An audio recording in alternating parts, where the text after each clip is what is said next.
Hai, Assalamualaikum. Okey, hari ni Nana ajar cara untuk setting bundle deals. So, kempen untuk bundle deals ni sangat-sangat simple. Tujuannya adalah untuk kita nak menggalakkan customer membeli lebih daripada satu. So, untuk rakan-rakan usahawan yang mana ada Shopee, boleh pergi dekat bahagian Seller Center dan klik Seller Center. Okey, apabila dah klik dekat bahagian Seller Center, akan keluar satu paparan yang mana di bahagian tepinya seperti ini dan rakan-rakan boleh klik bahagian discount. Bila anda klik bahagian discount, akan keluar satu paparan untuk create discount seperti ini. Ada discount promotion, bundle deals dan add-on deals. Jadi rakan-rakan boleh klik saja dekat bahagian bundle deals dan create. Apabila rakan usahawan dah klik untuk create, akan keluar satu paparan basic information. So, dekat bundle ni, rakan-rakan boleh letakkan nama kempen yang rakan-rakan nak buat. Okey, contoh yang nak dah letak ni, Onyx Scuba bundle deals. Dan bundle period ni adalah kempen yang bermula hari ini sehingga bila, bersama dengan dia punya waktu.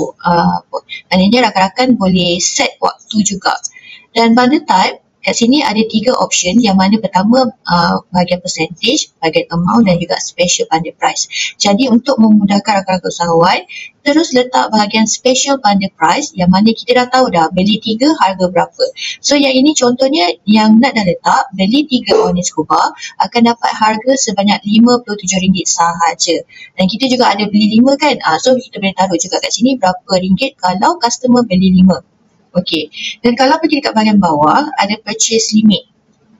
Jadi purchase limit ni maximum number yang bundle campaign ni yang boleh dibeli oleh kita punya customer. Berapa kali customer tu boleh beli.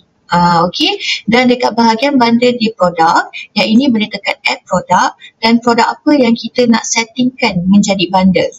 So macam contoh yang nak letak kat sini, kita letak set B turun sekolah Onyx Scuba. So anda check dahulu bahagian price dia, bahagian stock dia, shipping, dan kalau semuanya dah betul, hanya tekan confirm. Jadi rakan-rakan dah boleh mula untuk setting bundle deals.